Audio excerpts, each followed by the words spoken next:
Bem-vindos ao Veritas Mysteriorum. Meu nome é Roger e hoje é sábado. Histórias, lendas e folclore.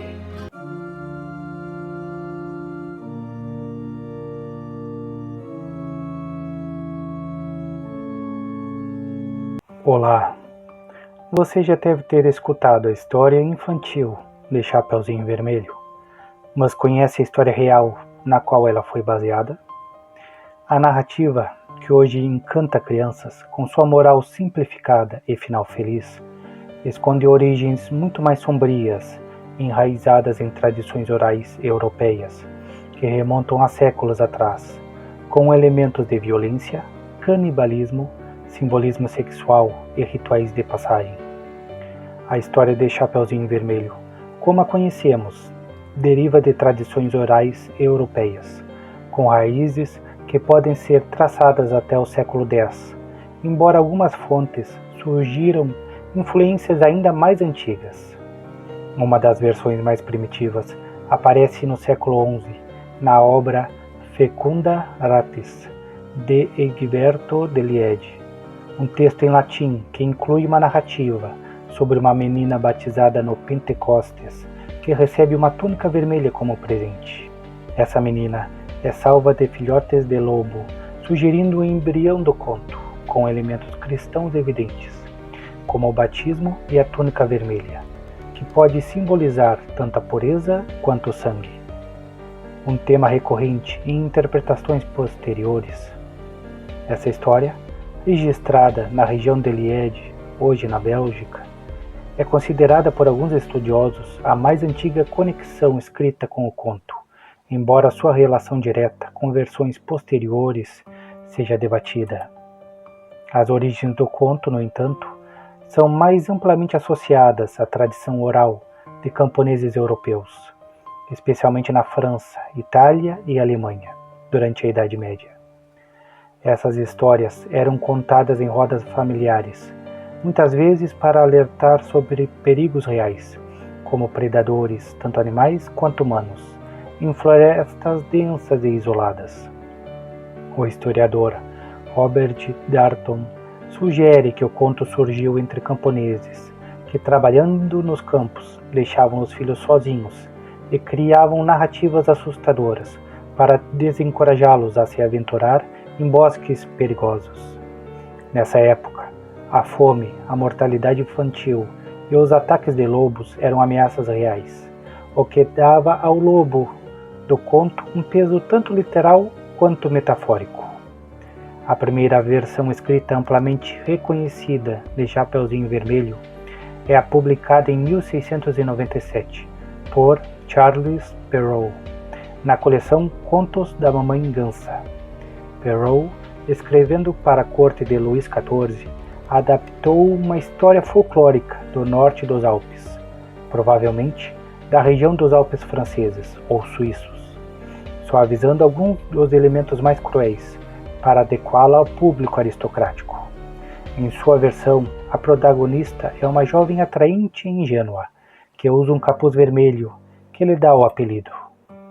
A mãe a envia para levar comida à avó doente, mas a menina, desobedecendo às instruções de não falar com estranhos, revela ao lobo o destino.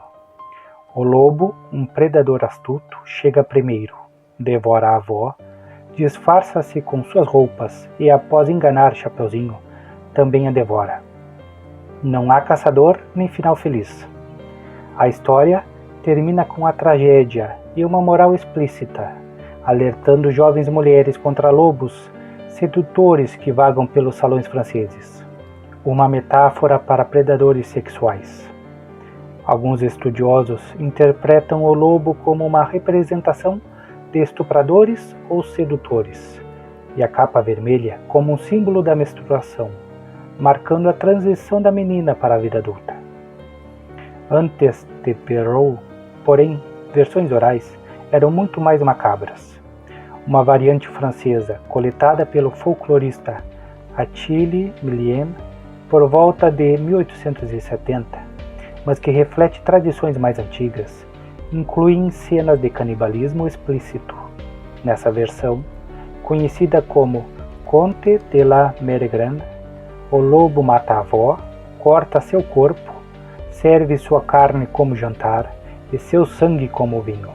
Chapeuzinho, sem saber, come a avó, cometendo canibalismo. Após o ato, o lobo ri, revela o pecado da menina e a devora.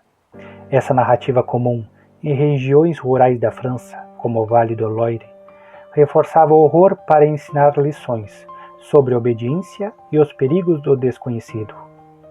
Outra versão, chamada La Finta Nonna, a falsa avó, circulava na Itália e substituía o lobo por um ogro, mas mantinha o canibalismo.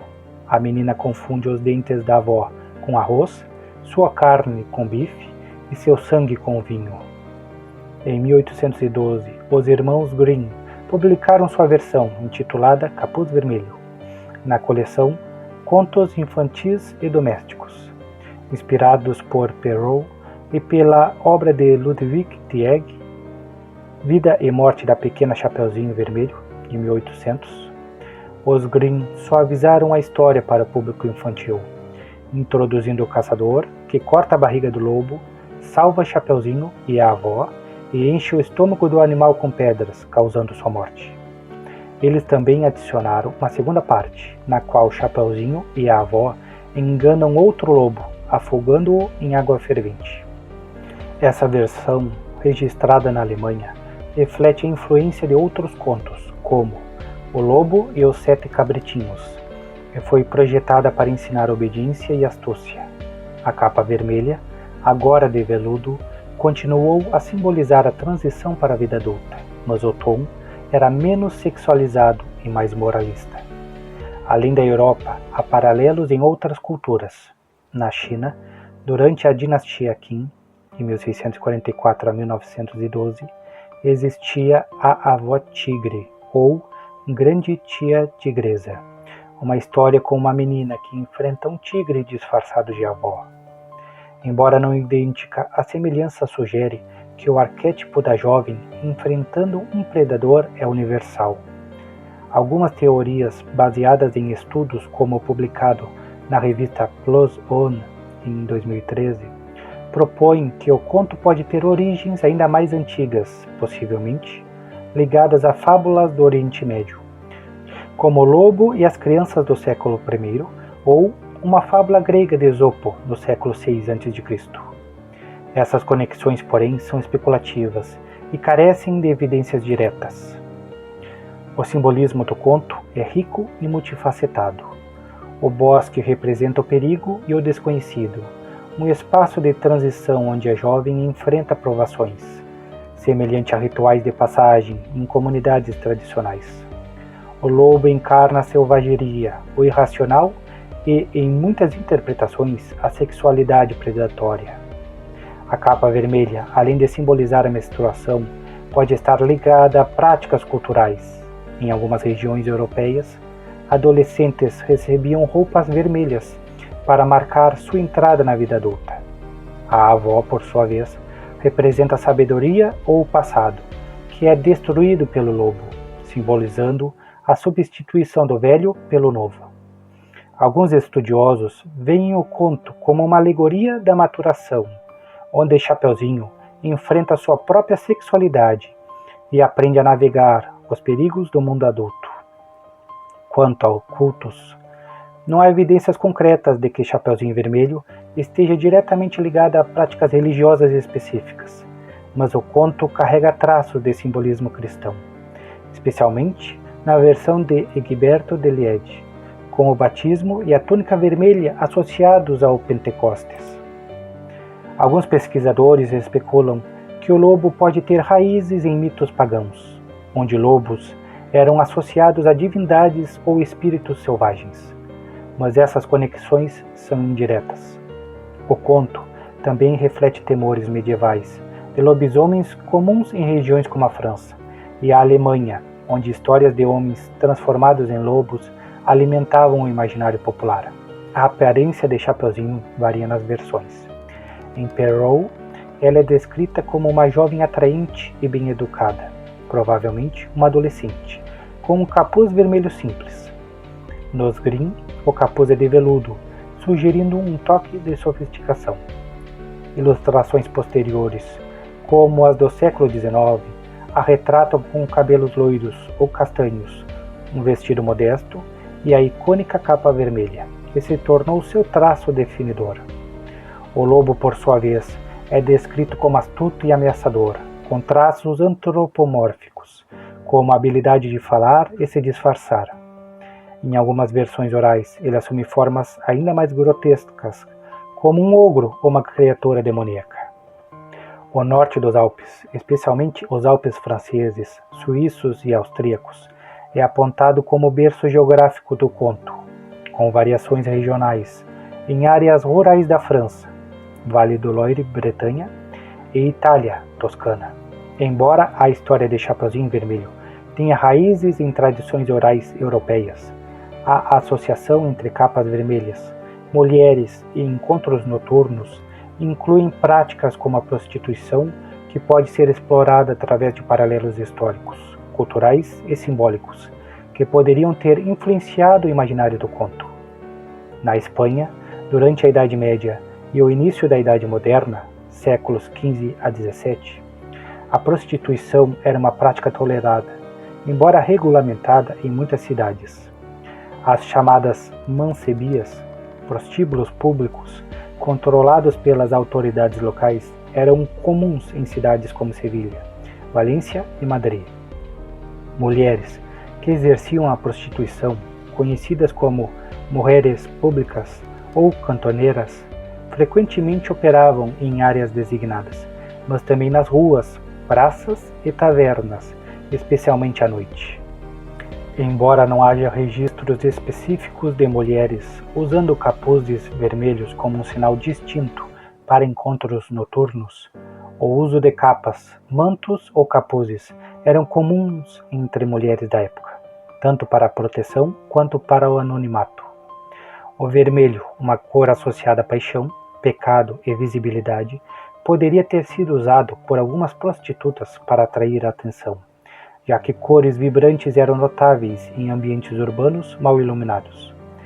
Um decreto de 1498 na Espanha determinava que a prostituição só poderia ocorrer em mancebias, sugerindo que mulheres que atuavam fora desses espaços, talvez em encontros noturnos clandestinos, usavam vestimentas para se misturar à multidão ou sinalizar sua disponibilidade.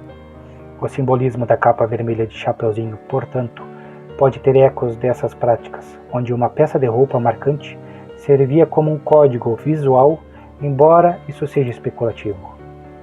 Na Itália medieval, especialmente em cidades como Veneza e Florença, as prostitutas eram obrigadas a usar roupas ou acessórios distintos para se diferenciar das mulheres honradas. Em Veneza, no século XIV, um véu amarelo era exigido, mas em algumas regiões, cores como vermelho ou acessórios como capas eram associados a mulheres de má reputação.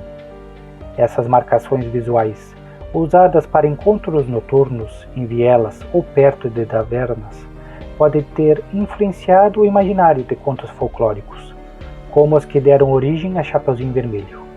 A figura do lobo em narrativas como as de Charles Perrault é frequentemente interpretada como um predador sexual, o que reforça a ideia de que o conto pode ter sido inspirado por histórias de mulheres vulneráveis, incluindo prostitutas que se aventuravam à noite e enfrentavam perigos sociais. Mas também há outras citações pela história, como na França, Amsterdã, México, Inglaterra, etc. Por fim, a história original de Chapeuzinho Vermelho não era um conto infantil, mas uma narrativa crua e aterrorizante, projetada para ensinar lições duras sobre obediência, perigo e os riscos da transição para a vida adulta. Suas versões mais antigas, repletas de violência e simbolismo, refletem um mundo medieval onde a sobrevivência dependia de cautela e astúcia. Embora suavizada ao longo dos séculos, a essência do conto, a luta entre inocência e malícia, juventude e experiência, permanece intacta, tornando-o uma das fábulas mais duradouras da história. Curta o vídeo, inscreva-se e até o próximo vídeo.